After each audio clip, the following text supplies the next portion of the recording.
everyone. Welcome back to another episode of the Literary Latte Podcast. I'm your host, Brandon. And I'm Katy. And we are here to discuss the final parts of Tomorrow and Tomorrow and Tomorrow. Katy, how are you doing today? I'm doing pretty good. I made it to Pennsylvania, so that was good. Drove over 2 days, which is fine. I like driving, so I like that. I like listen to different types of music or podcasts and come up with like weird scenarios in my brain that are not based in reality and whatsoever, and do lots of fun stuff. So it's been fun. We love that. That sounds horrible to me. I hate road trips in general. Do So you thinking, really? I hate, like, I don't mind, like, if I'm not driving and if it's just a couple hours, then that's Mm-hmm. fine. But thinking of going 2 days, Mm-hmm. Like that sounds, 7 hours one day, 9 hours the next day. yeah, it sounds that actually, you know what? No, I can't even put myself in that mindset because it sounds terrible. I'm going to I Nashville love it. tomorrow, and we were Woohoo! talking about driving, but then we decided because it was going to be me and Gia going, and Mm-hmm. we were like, we don't want to hate each other. So let's get a flight, and it's a little Mm-hmm. pricey, but it's fine. But the flight's only like just under 2 hours, so it's fine. Oh, that's not bad. Yeah. Yeah. Flying is fun. And if there was a decent airport that consistently had decent flights near my brother, I would fly more. But Allegiant doesn't fly here anymore. So I only like air tickets you can get are like $700. And I think that's stupid. So I just drive. With that being said, let's get into the final parts of Tomorrow and Tomorrow and Tomorrow. I'm really gonna miss saying that title. We're Huh. covering part 7 through part 10. Mm-hmm. And where we left off was a real cliffhanger because Sadie and Sam were promoting their new game in New York, and Mark had stayed behind with the company Unfair Games in California. And then it was reported that there was a shooting, or there was someone with a gun at a tech company in Venice. And they're trying to get a hold of Marks, but they can't get a hold of Marks. And that's where part 6 ended. Mm-hmm. So Yep. we get to part 7, and it's a bit of a strange beginning because the point of view is of you as a bird, and you're like flying through this world. You're trying to grab a strawberry, but then you end up getting shot by someone. But then we realize that we are actually Marks, and he's in the hospital after getting shot at Unfair Games. We get some backstory as to what happened while Sadie and Sam were in New York. And essentially, he was meeting with a married couple about a new game at Unfair Games, and then all of a sudden they hear a loud bang. He didn't think too much of it. He thought maybe, I don't know, it was construction or something, or just the area. The receptionist, Gordon, calls Marx's office and says that there's someone here that wants to speak to Mazer. Mazer is Sam. I don't think we really talked about it, but Sam's last name was Mazer, and then he changed it so he would go by Mazer instead of Sam. They call Marx, and they tell Marx that the company has guns, and Marx gets one of the Worths, who's the married couple, to call the police. And then Marx then decides to go downstairs to try and talk the people down. And when I saw he was doing this, or when I read he was doing this, I was like, Marx, I know you like to help. I know you like to do this. And I think he even acknowledged in his mindset being like maybe living a privileged life where nothing bad happened to him, Mm-hmm. and maybe not thinking anything bad would happen.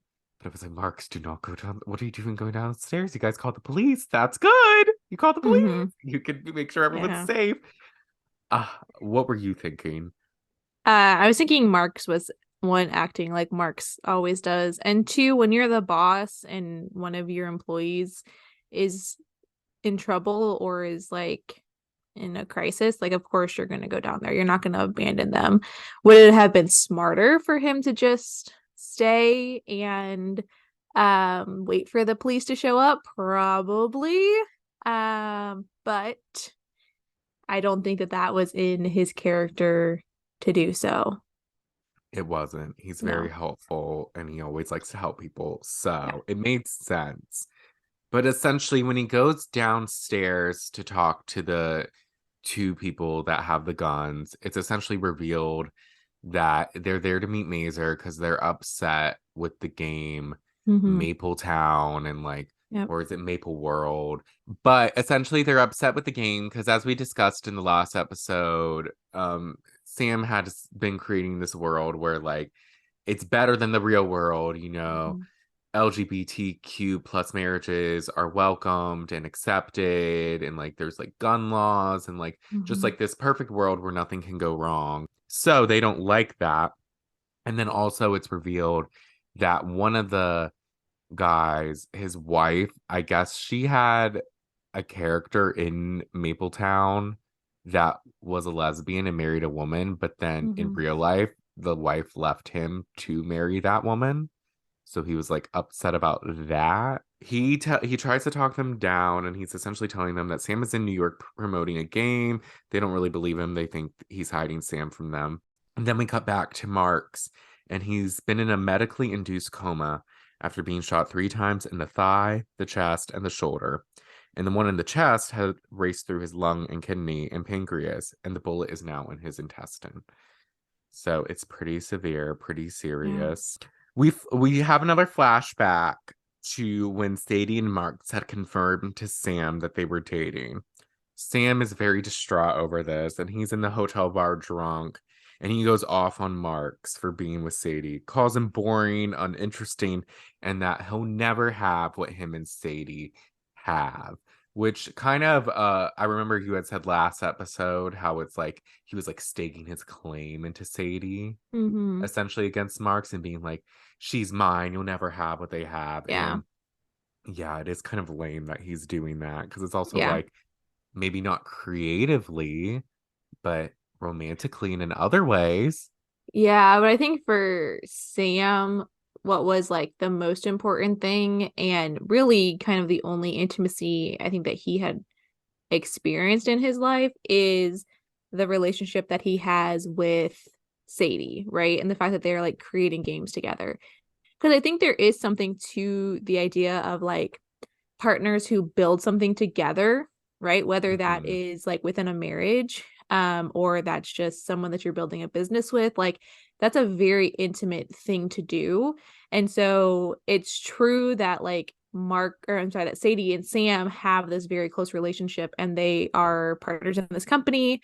I think it's a little unfair for Sam to say that like the level that he has with Sadie, level of intimacy that he has with Sadie is something that Mark's won't ever have because I think he's making the assumption that Sadie thinks the way that he thinks. That for Hmm. Sadie, the work is the most important thing. And I don't think that is necessarily true. Like, I think she wants to do good work and like the art is very important to her, but I think she cared about more things than just the company. Where Sam, I think that company was his like identity. Yeah. And the company was essentially also like his love language in a sense. Sure. Like, Yeah. and like it was just like that's his emotional connection because he doesn't really speak emotionally or reveal his feelings to Yeah. like Sadie and them. So I think Yeah. the company was kind of sort of his love letter between the three of them, if you will, to get sappy and not to get too Colleen Hoover about it. But if we Yeah. were to think I've so, never read any of her books. I know they're very popular, but I, yeah, I I agree with haven't you. either. Yeah, I do agree with you that I think Sam that was Sam's love letter, right? Like in his mind, he was showing Sadie and Marks to a certain degree how much he cared about them by like pouring himself into this company that they built together. Hmm. And ultimately, though, Sam ends up crying and saying that no one loves him. So he has his emotional breakdown, and Mark's is Mark's, so he takes care of him. I mean, And we've then, been there. I think we've all been yeah, there, right? Like we're a stuff. little hard on Sam, but it was an emotional time. The girl he Yeah. loved is with his best friend. he's a lot, Yeah. it's revealing insecurities with himself. He needed to unleash a little, I suppose. Yeah. But we go back to current time where we're getting more into Marks and like dealing with the shooters. And then the other guy that was with the guy whose wife left him was just his best friend who was there, I Hmm. guess, along for the ride. Which I I want get to point out here that, like, be better friends. Find right. better friends and be a better friend. Like, I get it that this guy whose wife left him, like, that's a very emotional thing. And that's something that, like, went from what was supposed to be a fantasy world and is now impacting his real world. And I'm sure that that is so sad. And, I feel for him in that sense, but also it's probably more going on that he just wasn't aware of within his, like, wife's life. And Yeah. so, they don't give us a whole lot of background on these two guys, but I was just very frustrated because at one point the buddy of, like, the main shooter is like, "Oh my gosh, I thought we were just gonna come here and, like, scare him a little bit." And in that moment, I was like, "What the F?" Like, I'm Right. sorry. How Like, how do you think that's okay? Like, how right. is that supporting your friend during an emotional crisis? Like, It's be a better friend. be a better friend and be like, maybe we don't do this. Maybe, you know what? It's lame, but you could send some hate mail. You could do Right. this. You But want to maybe, go egg the office. yeah, Like, egg the office, do something they can clean that up. But to come with guns and like yes. try and scare them, so stupid. There's so many things. And it's, again, just like, why? I think I mentioned this to you last week, and I'm very heated about this because, like, in the last couple years, I see these, like, glimpses of male friendships that just make me so mad. And I'm like, be better friends. If your friend is hurting or your friend is in a bad situation, whether that's like, hey, they're drunk at a bar or whatever, help them out. Like Be Marks. be Marks. Look at Marks. Like, be a That's good friend. that's the essential message from the entire book, to be Yeah. honest, is be Marks. But they're talking with Marks. They want to see Mazer's office when the police call and they have a hostage negotiator. Um, I have him as Brad Bandana, but it's essentially the guy whose wife left him. Yeah. But he starts freaking out. He hangs up the phone. He starts crying. This is when Ant shows up because he had been on the roof, like Hmm. with everyone else, and then I guess he showed up to try and check on Marks. And Yeah. then this freaks Red Bandana out. And then he goes to shoot him, but Mark steps in between. One bullet hits Ant, but three hits Marks. And then the shooter ends up shooting himself in the head. Yeah. And this is the point where the friend is like, "Oh my gosh, what are you doing? I didn't know we were like, I thought we were just gonna scare him a little bit." And it's, again, this, like, do you not see the warning signs of a mentally unstable friend? And you're like, "Yes, let me give you a gun and I will walk with you into the situation where we're gonna have super high emotions and just escalate everything and not even think that there's a possibility that this guy is going to shoot people and himself." You It's literally just, put the gun in his hand. yeah. It was just, not a lot of actual thinking as to what they're doing and what could happen. And it resulted in pretty much tragedy. We're back to Mark's being in the coma. We find out some random things, like a lot of people and like his family's visiting, friends are visiting, and like he can't see them, but he can hear them and he's Yeah. processing like what's happening and all this. It's very sad. Marx's mom and dad had to come to visit him in the hospital as well. We find out that Marx's mom name was also Anna Lee, which is the same Mhm. name as Sam's mom's name. And we get like the background that when Marx found this out, he kind of decided that Sam would be his brother and it was like his destiny to meet him and he would protect him. So that was sweet. I love that. Um, Ant ended up being released from the hospital, but Marks was in a coma for weeks. He used to register what's going on, what people are saying to him, all that stuff. But then ultimately, at the end of part 7, Marks dies. Yep. It's very sad. One, because we love Marks. It's tragic what happens. But it's also, there is like glimmers of hope throughout because though he is in the coma, it kind of sounds like, oh, he could get better. Like there's a Yeah. chance. And then all of a sudden, there isn't a chance and Yeah. he dies. It's a very quick turnaround, and I read most of that section and was like, okay, yep, he's gonna get better. He's gonna get better. He's gonna get better. And then got to the last like 2 pages, and it was like, he's not gonna get better. And then he ends up dying. And it's a sweet moment because he's surrounded by his parents and Sam and Sadie. And Mm-hmm. I think there's a comment in here where the way that they are lined up around his bed is that Sam and Sadie are on either side of him holding his hands, and then his parents are behind them. And so he makes some reference to like the family that you choose. And I thought that was like really beautiful of the people that he was closest with in life are the ones that were closest to him when he died. Um, Mm-hmm. so it's a very sad moment, but also like a very beautiful moment. Oh yeah, sweet and peaceful too, because it's coming from Marx's perspective and he's so positive. So it's like you're sad, but you're also like, I don't know. Yeah. It was a lot. Yeah, I was definitely sad, and I did not cry, but I also was like kind of upset. I I was didn't cry like, either. why? I cried during this time tomorrow when the dad died. I didn't cry when Marx died. I don't know why, because I was sad, Yeah. but it was just, I don't know. But it was Yep. very sad, yeah. All right, so part 8 opens up with how Sam and Sadie are dealing with the aftermath of Mark's death. If you will recall, uh Mark's was the one that handled all of like the day-to-day things of keeping the business running, and now he's gone. So Sam goes back into the office. He sees the bloodstained concrete. He's starting to take notes of what needs to be fixed. And he's kind of like literally walking through and making this mental list of like, one, get new locks, get new security, get someone to come clean the floor. There's a bullet hole in one of the columns, one of the wooden columns. I think that one ends up staying, but Yes. he just kind of takes on that role that Mark's had of figuring out how to keep this company running.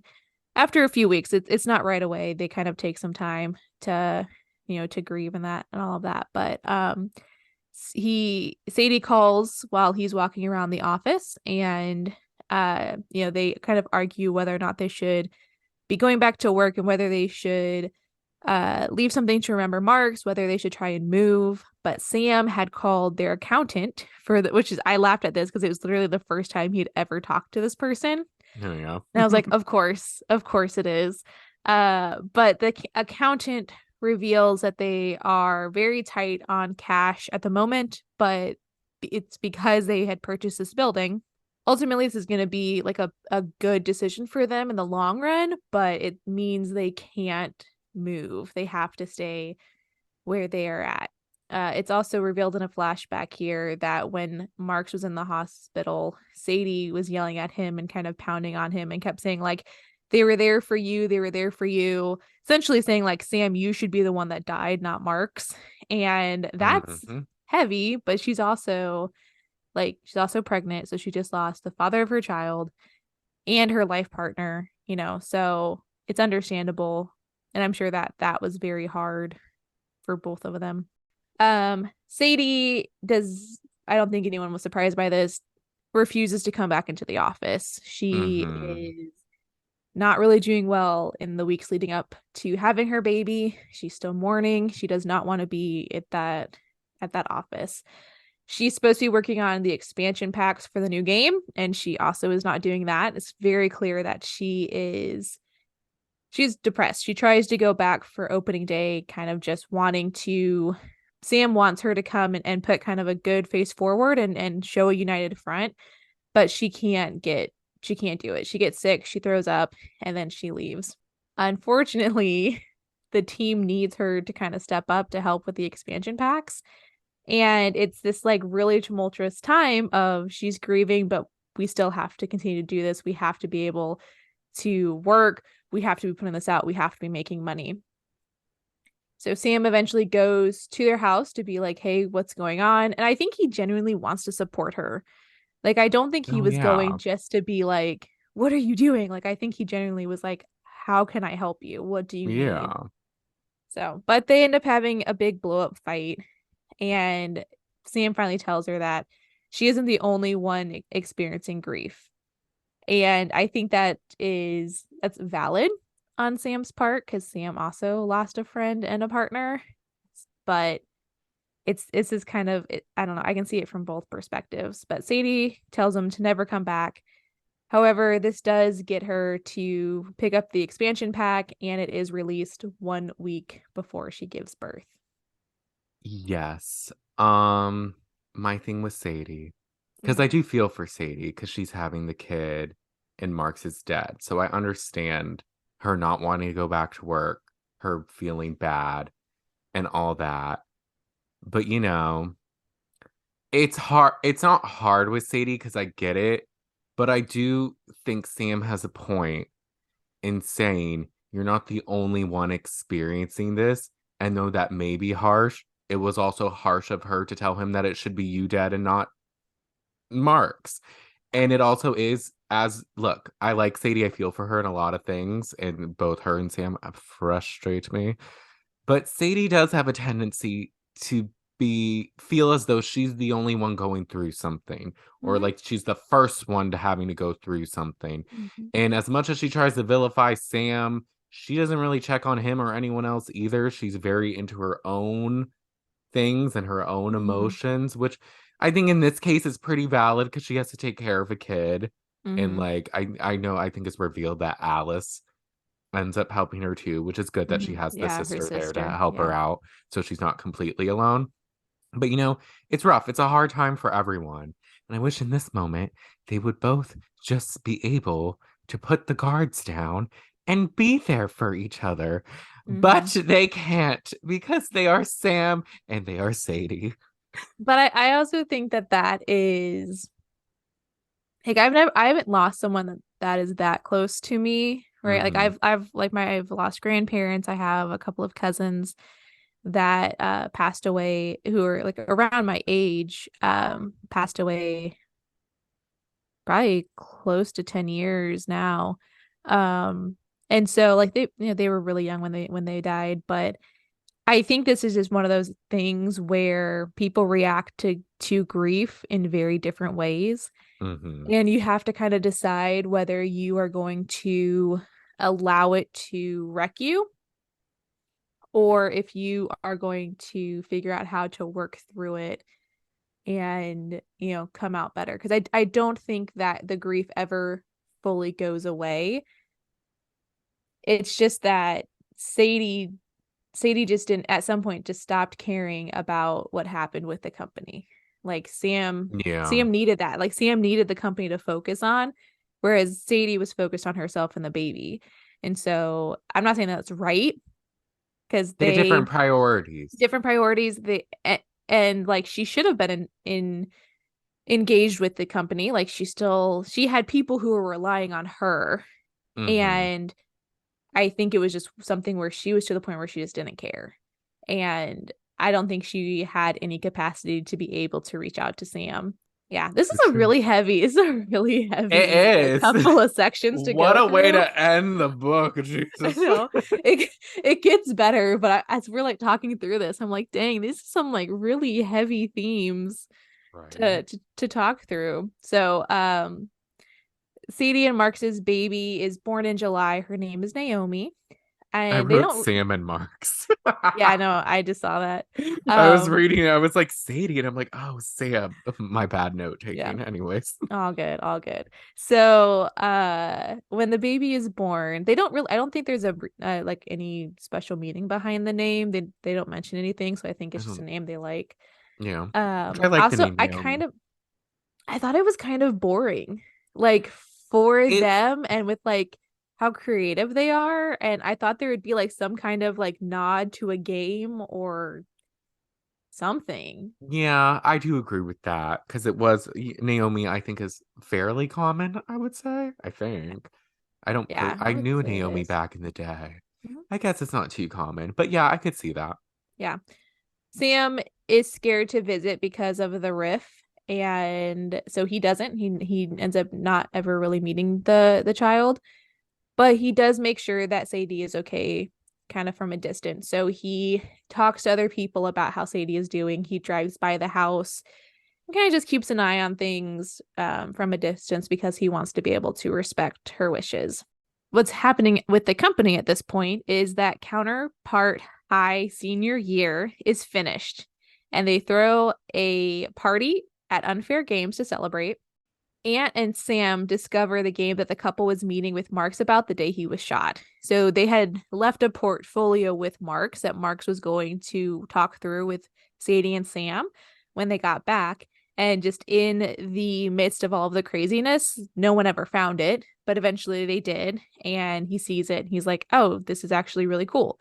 The game is called Our Infinite Days. After the party, Sam reaches out to Sadie about the game and says, like, hey, I found this. Like, do you want to be a part of it? And she says she can't. So we don't ever get Sadie's point of view in this. I'm assuming because there's not a lot going on with Sadie. Like, I think that's why they chose to not focus on her. Probably, and we get it later, so I guess it made more sense Yeah. as we read, but in the moment it was a little frustrating. The Yeah. the game that the couple came up with though does sound kind of fun because it was like a was it like a post-apocalyptic kind of game where Yes. it's like there's a mom who's suffering memory loss and like Hmm. her little daughter who has the memory and they have to like she has to help lead her through Yeah. to get to the other side to Mhm. reconnect with the rest of their family. It sounded like it Yeah. could be fun. Yeah. It's definitely a fascinating idea because the kid is only like 4 or 5. Yeah. So like communication skills at that age, not great. And the way that kids' minds think, like I'm in Pennsylvania with visiting my family, so I have my niece and nephew are here as well, and they are 7 and 9. And I mean, they are not accurate storytellers at all. They don't have to They're be, right? liars. I say they're not liars. They just get creative sometimes with the things that they tell you. And so you kind of have to like sift through what is real and what is not, Hmm. so to speak. So it is fascinating that like you would have to rely on this child to kind of get you through, to remember things for you and to get you through like the apocalypse. Sam does finally meet with the couple. They're called the Worths to discuss their game. They begin working on their game. One day Charlotte is playing this. Charlotte is the wife in the Worths. So Charlotte Yes. Worth is playing through the Scottish, which I believe this is, I think it's Macbeth. Yes. Yeah. The So Scottish expansion was Macbeth.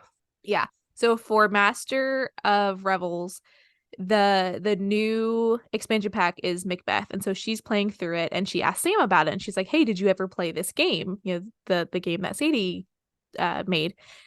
And Sam says, "No, I never did." And she goes, "Oh, so you don't know about this Easter egg that happens?"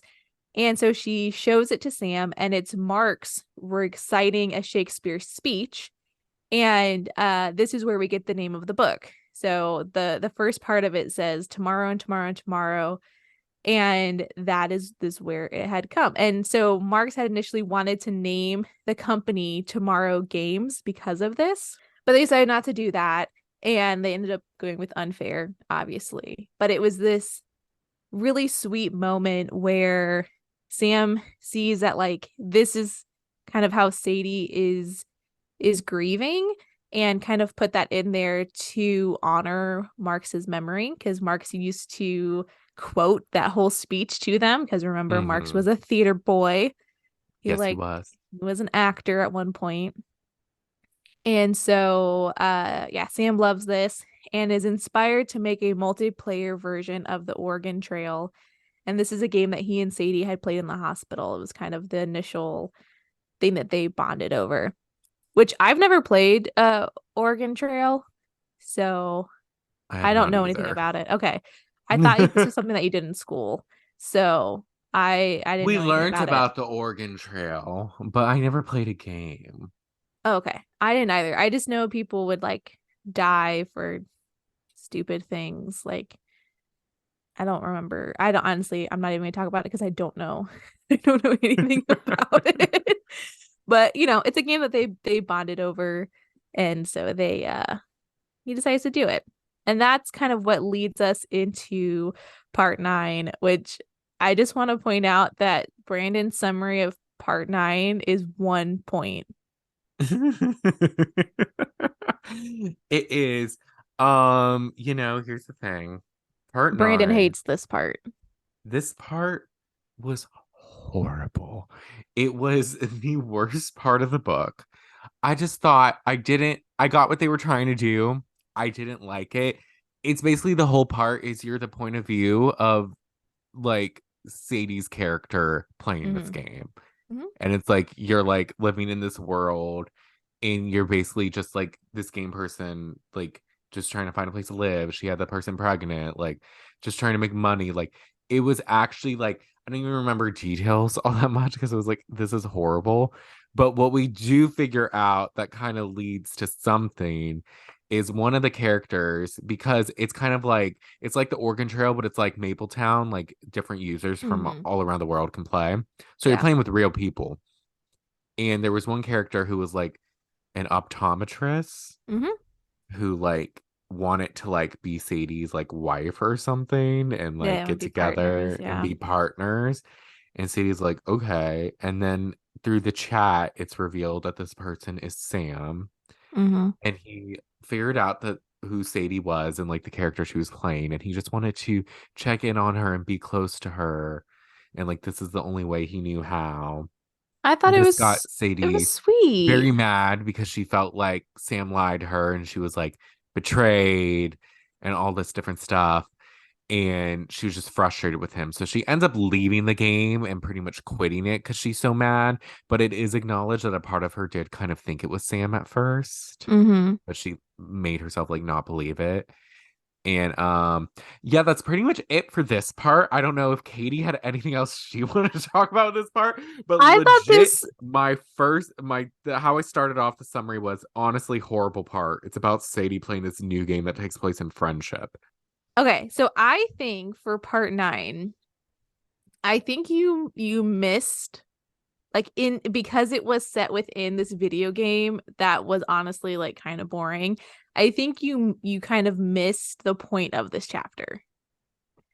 What was the point, Katie? I think the point of this chapter was that Sam, if you want to say anything is a love letter from Sam to Sadie, it's this game because he literally created this game from a memory of them as kids in order to find a way to reach out to her.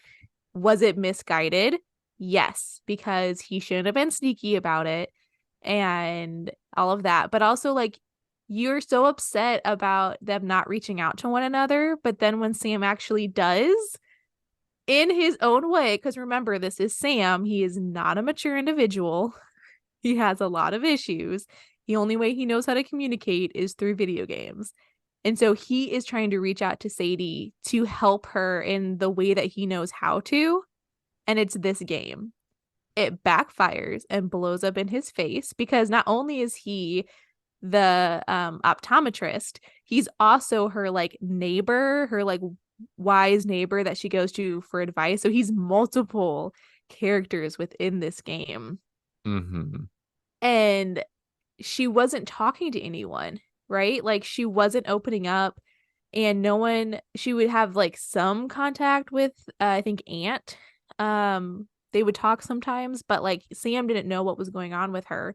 But she would come to this game and she would kind of talk to these characters or these other players. And so that's was Sam's way of like checking in on her. And again, misguided. And it blew up in his face. But I think it came from a really good place of him wanting to make sure that she was okay.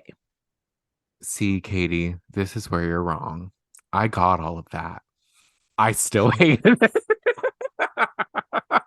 I get it. I get it. Like you're so right. I get it. And yes, of course, I've been wanting them to talk. Not look, I think I told Katy, and we can get more into this at the end, how I wanted the book to end Mm-hmm. versus how it did end. But I hear you. I see you. I acknowledge you. And I You just don't agree. agree with me. I no, I agree with what you're saying because, like, as I said, like, yeah, it was his way of reaching out. You know, we had mentioned before how this game was essentially like the game they played in the hospital. So Mm-hmm. yeah, this is like a love letter to her, a deceptive love letter. And you know, Sadie, she'll get mad if it rains a little too long. So like, trick her in a video game, like you're dead to her. So I get all that. I think where Mm-hmm. my whole part of it being horrible was the POV aspect of it. Oh, okay. So you wish that it would have just been Sadie's POV as a person, not as the character in the game. Yeah, because as the character of the game, it was like we were reading like it felt like we were reading like game encryption and like game speak, and it was Yeah. just like Which at first we're neither one of us are gamers, so no, and it was just like, and it's fine, like if it happened every now and then, but like at first we weren't even like I guess you could assume it was supposed to be Sadie because the character was pregnant, but it wasn't confirmed. Like it was also a long part. It was like 20 pages. And it was just, you know, it was just the style. The part about it being like Sam did this for Sadie and his way to reach out. God, all that. We love it. Well, we don't, you know, love strong. Um, but you know, I hear Katy, I hear you. You know, I just thought it was not pleasant to read, but uh essentially, you know, still think it was the worst part. But there is something to take away from this part. So I agree with you. Totally see you. Yes. but yeah, it which is fine. I will say I did not enjoy the writing style of this section, but I appreciated the idea behind it. Yeah, maybe like if you're a gamer, you would be into this. Like I don't know. I don't know. But Maybe. So that was part nine. so going into part 10, which is the last part of this book, Sadie has brunch with Dov. Initially when she brought him back up, I was annoyed, but then like I actually read through it and I was like, okay, fine. So she's He wasn't mad, completely insufferable. and he actually was like kind of self-aware, which Mm-hmm. I was like, okay, growth, good for All you. right. So she talks to Dov about how she is mad at Sam because he tricked her in this Pioneers game. Dov encourages her to stop being mad at him and holding such high standards, which is what Sadie needed to hear, right? Like she had these unrealistic expectations of Sam that he was never going to meet. And then she was like pissed off about it. So I thought that was really good. Question. Yes. Do you think that, and not in terms of, I guess, her expectations with what she brings to games and like work wise, do you think Sadie holds more emotional expectations for other people than she does herself? Oh, 100%. Okay, But I think we all do. that's Like true. we want way more consideration from other people Why didn't they than think about me? what we get. Exactly. No, literally. Like how could Yeah. like thinking like, "Oh, how could you do that to me?" Someone told me, I think it was probably my dad, because my dad has lots of like isms that he likes to say. No dads.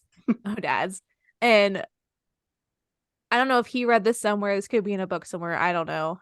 But it's people don't do things to you, they do things for themselves. But True. I think most people feel like people do things to them.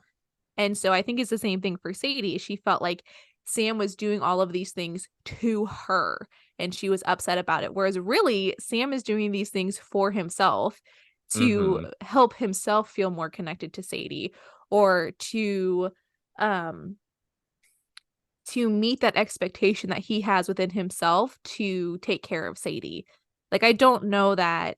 I think part of it was wanting to make sure that Sadie's okay, and then I think part of it is Sam Sam just trying to kind of like fulfill that need within himself. Mm-hmm. So During the brunch, Dov makes a claim that making a fake world to be with someone is extremely romantic. I feel like they are trying to push the Sam and Sadie romance thread too much. Yeah, because they just don't seem like they like. I know Sam said he liked her like that, and I think at one point Sadie was like, "Yeah, I've thought about it, but nothing's happened." Right, but I think it's like the way that you I, think about it with someone that that you spend a lot of time with, yeah, not someone that you like genuinely have a connection with. Because I I think don't. if they genuinely had like a romantic connection, it would have happened at some point.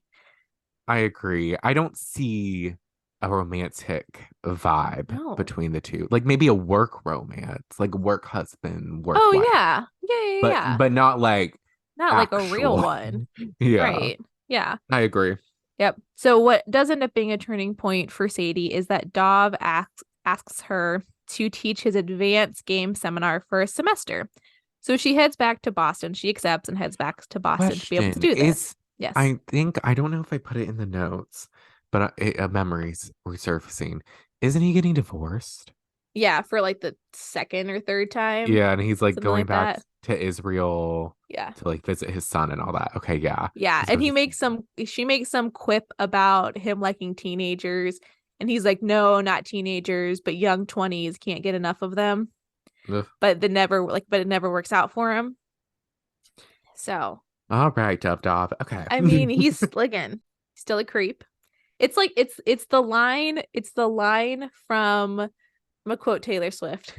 Ooh. Dr. Taylor Swift. Because she does have an honorary doctorate. There's a line in All Too Well where she says, I get older, but my lovers stay my age. But I get older, but your lovers stay my I age. get older, but your But your lovers lovers stay stay my my age. age. 10-minute That's the version. one.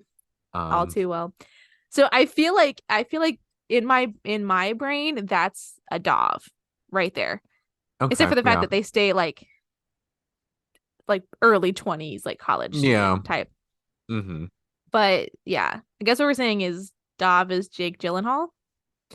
And yeah, and then Sadie is Taylor Swift. Mm-hmm. I mean, like, I'm sure. Anyways, so Sadie goes back to Boston and she takes over teaching in this class. So she's now teaching at MIT. And this is a really cool part that Sadie notices is that 50% of the students are female, which when she took the class, she was one of two females mm-hmm. in the class. And so um she likes it, it feels good to her to know that women are being more accepted into the gaming industry, which I would venture to say has something to do with Sadie. I think Sadie was part of the reason why that's the case. Because Oh, right, for they created sure. these like really popular games. So I think that is And very that cool. also is a good point as far as Sadie often feeling as though she wasn't getting credit for things, but I would imagine that like she did make a change or make more women want to be a part of video games and all that. So there's Hmm. reflective of her efforts, even if Yeah. maybe she wasn't getting full acknowledgement in interviews and stuff like that. Yeah, and I think this teaching this class was ultimately like a healing point for her because if you remember, this is a class where she initially gets uh involved with Dov. And so I think the fact that she is in this class and is doing things differently from him is a very like healing moment for her. Mm-hmm. So she wants to get to know the students and she's like trying to learn all of their names and she wants to kind of like help them with the experience that she has making games, which I think is very cool. So what they have to do in this seminar is that they have to create a game and everyone in the class plays it through and then critiques it. So being a supportive teacher, she sends out solutions and says, "This is the game that I created when I was in this class. So play it through and let's talk about it." Which is I love it. It's very cool. And it's kind of her saying like, "Do your best. This is the best that I could do at the time with the technology that was available."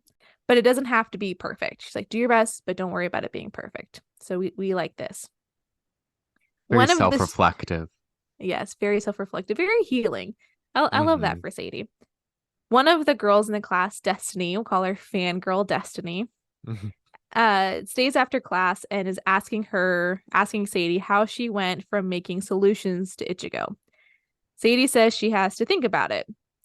So one thing is she wanted to prove herself. So she wanted to prove that she didn't get into MIT on the girl curve. She wanted to impress Dav, and she wanted to prove to Sam that he was lucky to be working with her. And so those three things were the motivation for her to really like step up her game and go from something very simple like Solutions, which is from what I understand, a very simple game, to Ichigo, which was this like beautiful, very involved, very complex. The graphics were really intense and beautiful. So like to go from one to the other in such a short time is impressive. She also realizes that she's carrying a lot of resentment just in general and specifically towards Sam.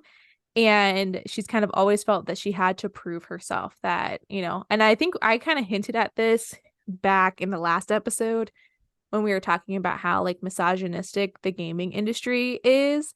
And I think she felt like she had to prove that she was better than the men around her. And then she had to prove that, she was just as valuable as Sam, who was naturally charismatic and could go and support and promote these games. She just constantly felt like she had something to prove, which is exhausting. She was always coming from a place of defensiveness and kind of feeling like, I need to prove this person wrong. I need to prove that person wrong. I think it was a self-reflective moment where she realized she never was just trying to like maybe be in the moment and enjoy what she was doing as well. Yeah. So I agree. This kind of self-reflecting leads Sadie to want to reach out to Sam, but she feels like it's been too long. So it's been a year and a half since they spoke on Pioneers, and she got mad at him and left the game. She starts thinking about everything that he has done for the company after Marks and like how much work that is and how she just kind of left him hanging to take care of it and how she never thanked him for it. So she sends him a book of the Miss Magic Eye book, which is, if you remember from when they initially met, they stopped and talked because of this like Magic Eye poster that was in the train station. So it's her way of like wanting to reach out to him, but not being sure what the right way to do it is. So I think it's a good first attempt. It doesn't do anything. She doesn't hear from Sam, but it's like a good first. Sending him a nice restart button. Yeah. Yep, absolutely. I was also a little confused as to like, is Sadie still part of the company? Is she still a partner in this company? I wasn't sure either. I think she was, but she might just not be doing as much. I guess that's she's what I just like a kind of got. silent partner at this point, where like she I still think gets so. Like she's not developing any games or doing anything like that. Yeah. Essentially it's just Sam and then like Ant and Simon. Yeah. I think the And company yeah. has grown though at this point. Like there's more people, more teams. Yeah, but this would be like your CEO or your like COO Yeah. like just disappearing and never being involved in a Be like, company. bye. Yeah, I don't know. It was a little like they didn't clarify. Yeah, I So I'm was not very confused sure. by this. So Ant comes to Boston and meets with Sadie. He reveals that Sam's grandfather has passed away and then expresses his sadness about Marks. So Ant is the employee that came downstairs to check on Marks, which is what triggered or spooked the gunman and ultimately is what led to Marks dying. And I was not surprised that Ant had a lot of like sadness that he was caring about that and he really felt guilty about it. So I think that also kind of helped Sadie to, to continue healing. So Sadie decides that she's going to reach out to Sam because his grandfather has died. Sam is not answering her calls or texts, but she does end up going to his grandfather's memorial, which good on Sadie. That was sweet. Yeah. Sam's grandfather ends up leaving Sadie the Donkey Kong machine from the pizza parlor. So Sam calls to tell her And they have a nice conversation, checking in on one another. He asks about her daughter. He does kind of ask her to make a game, and she still says no. But they do. She wants the Donkey Kong game, and she gets that set up in his office or in her office at MIT, which is really, really sweet. All right. So 1 year later, after this, a company that is based in New York and Paris reach out to Sam about making a third Ichigo. Ichigo is grown up with a wife and a daughter. The daughter goes missing. So it kind of reminded me of like Taken. I don't know if that was like the A little vibe. bit, yeah. Yeah, like Liam Neeson is what popped to mind. I will find you. I have a very particular set of skills. The game will be from both Ichigo and the daughter's point of view. So Sam and Sadie, because they are, I would guess based on this, they are still co-owners in the company, or at least co-owners in the game Ichigo. They go to New York, and this new company kind of like woos them. They're like, yeah, you'll be executive producers. We'll take care of everything. We have this like mock-up of what we think it's going to be. And like the lead programmer, I think is who she is from the new company, is very passionate about it. Like she loved Ichigo when she was growing up, and she really wants to continue this. So it's not a company like Opus, right, where they're just kind of coming in and trying to like mass manufacture something. I got the feeling that this person really cared about the game and really cared about being true to the story and really just like kind of honoring the work that Sam and Sadie had done. Yes. Sam and Sadie play the sample together, and they think it looks great for a sample, but it'd be weird to let someone else create another Ichigo. I think this is a really cute moment where we kind of see them reconnect. They do the same thing that they did when they were kids in a hospital. They sit together and they pass the computer back and forth as they play the game. I really love this. During this, Sam opens up to Sadie about how he thought that she didn't like him because of his disability or in his looks, and he just kind of talks through his insecurities. They take a walk, and he opens up about why he and his mom left New York. Sadie says it talks about how they made Ichigo at the perfect time because technology was just right, and they were able to have a lot of creative freedom. Sadie realizes that games couldn't have been made without either her or Sam. They needed both of them in order to reach the full potential. So they go to the airport. Sam is going to head back to California. Sadie is staying in, I'm sorry, they're both headed home. Sadie to Boston, Sam to California.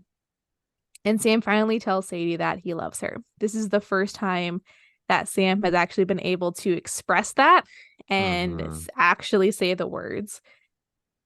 He also tells her that she should not stop making games, even if it's not with him, essentially then acknowledging how talented she is and being like, the world needs you. It needs your talent.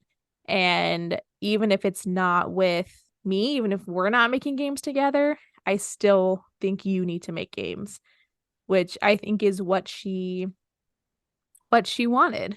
I think she wanted Sam to validate her talents.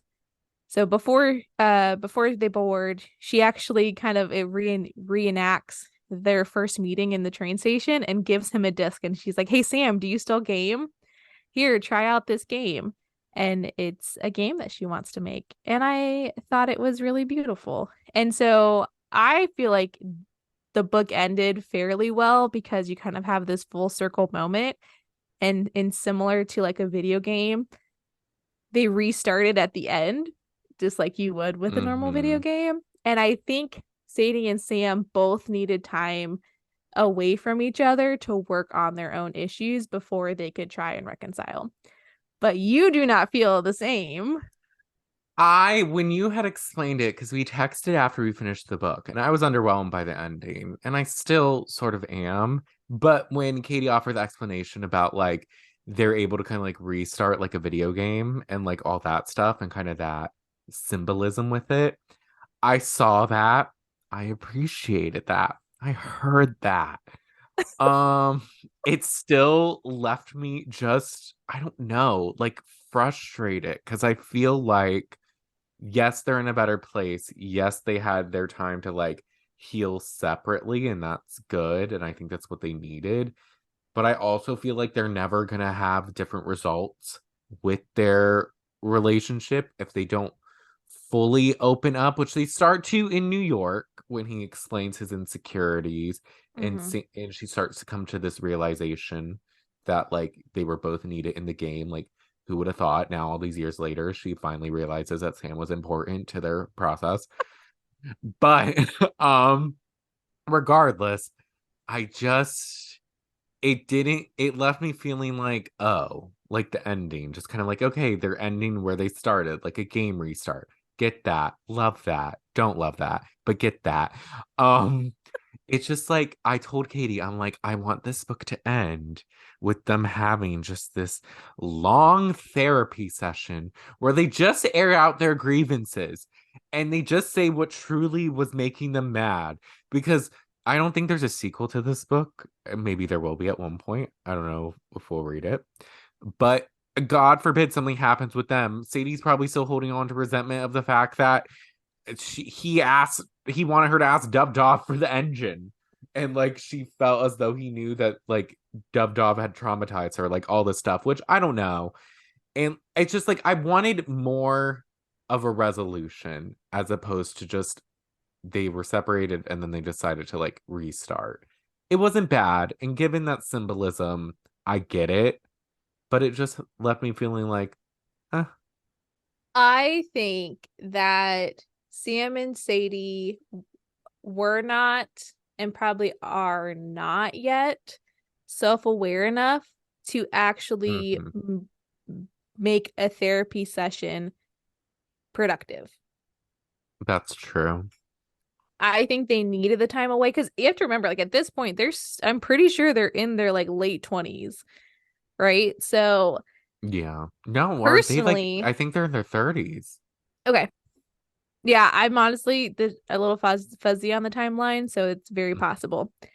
But I feel like that's really when you gain self-awareness, when you can start to look at your life and be like, why am I reacting the way that I am to this person? Or like, why do I feel the way that I feel about this person?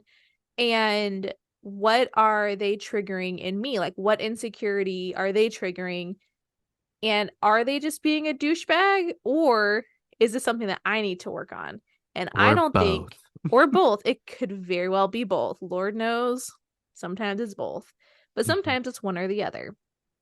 And you have to be self-aware enough to be able to recognize your own like flaws and then be willing to work on them.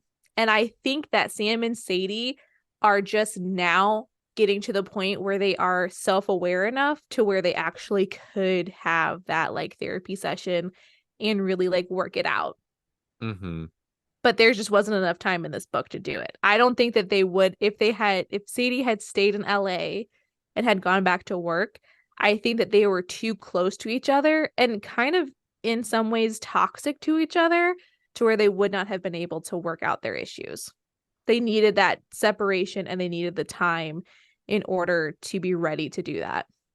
True. I can see that. I think also what it is just it spends so much time of, and I'll specifically use Sadie's point of view of her like hating Sam and like being mad at him for so many different things throughout the book. And then just at the end to be like, well, now I realize this and that and this. And now here's this game. And then it kind of felt a little uneven as far as like the distribution of the point, like how much she like resented him Mm-hmm. and like they like were toxic to each other to like their reconciliation and what led to the reconciliation and what their mindsets were at that point in time. But I do see that, and the book can only be so long. I mean, look, some books are 1,000 pages, so maybe they could have done an extra 100. But other than that, though, I do see Stop that, it. and I think it was fine. The ending it was fine. I thought it fit. I thought it fit the book. So It fit that. I It wasn't did blown fit away by that like it. overall like gaming thing. Like when you Yeah. said that, I was like, no, I agree with that completely. But Mm-hmm. doesn't mean it's not frustrating. But Yeah, it's definitely not like a Sarah J. Maas. Like that's the author of A Court of Thorns and Roses. mm, Her endings are like amazing. I I think I love how like, she ends her books. It's always on a cliffhanger, right? Because she's always writing another one.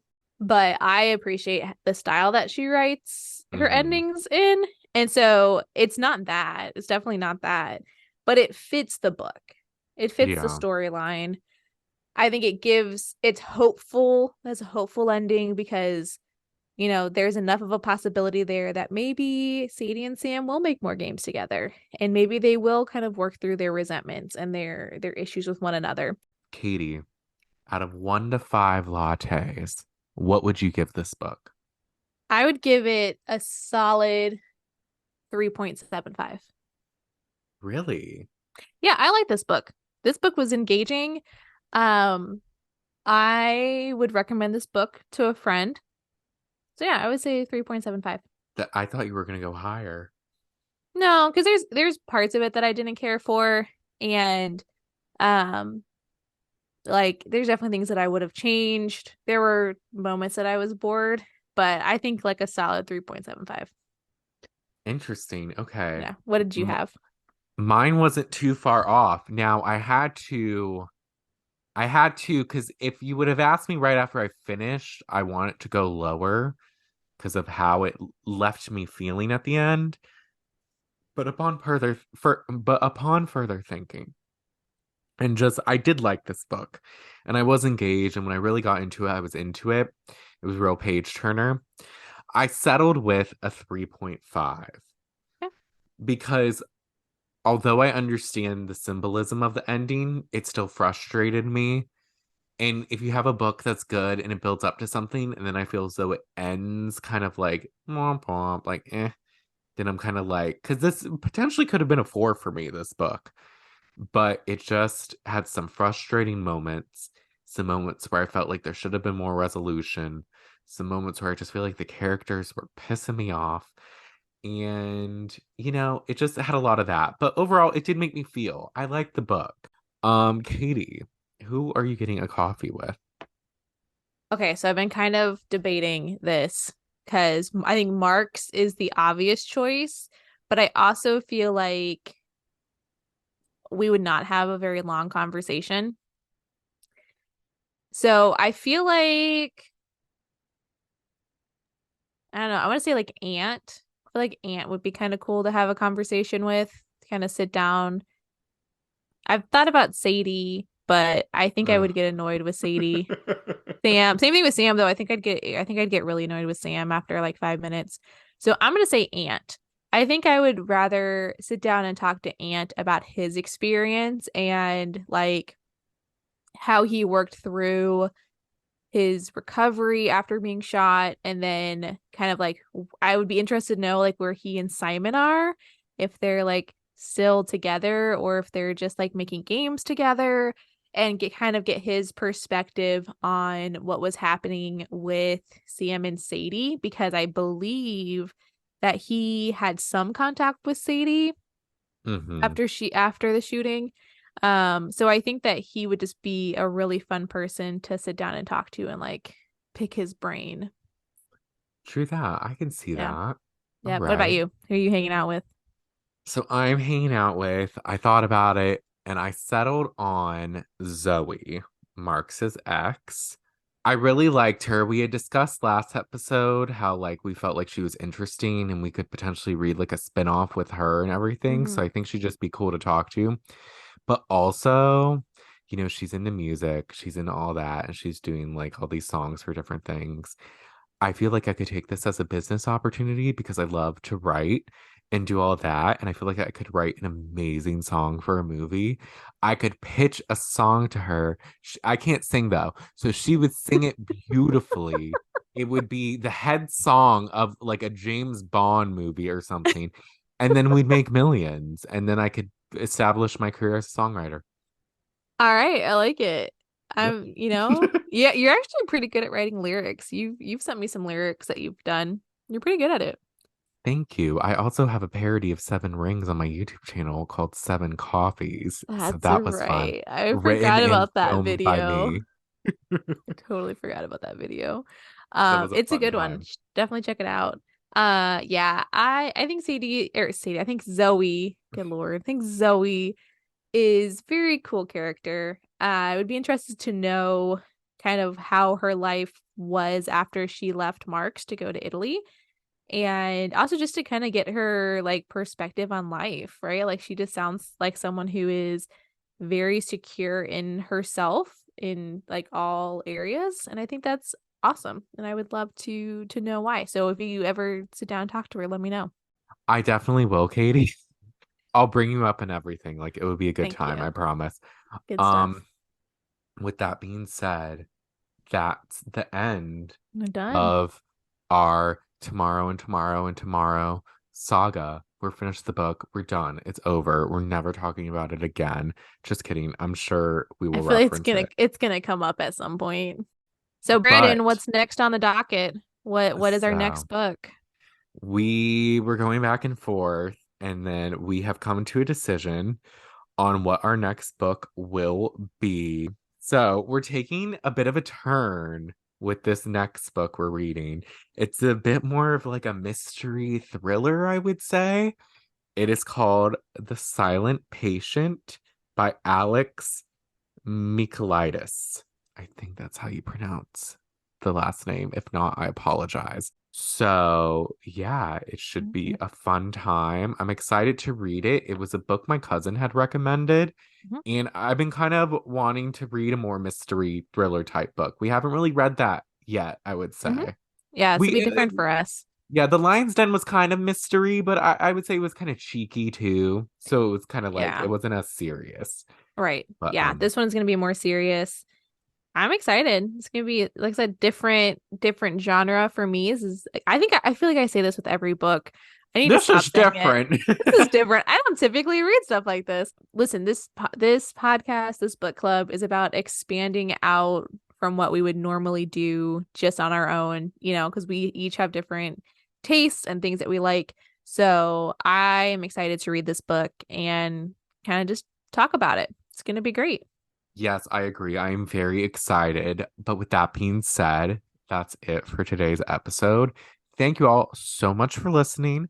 Make sure to subscribe, rate, review. We just launched our YouTube channel at the Literary Latte Podcast. Right now, we're just uploading kind of the audio for it. But at some point, we do want to do like an in person every now and then, maybe. I don't know. We'll Yeah, try it out. we'll try If it. not, we won't. We'll see. But, it's there on that platform. We're on Apple Podcasts, we're on Spotify, everywhere I think pretty much you can stream podcasts. So yeah, follow us. And with that being said, we'll check in with you next week. Bye. Bye.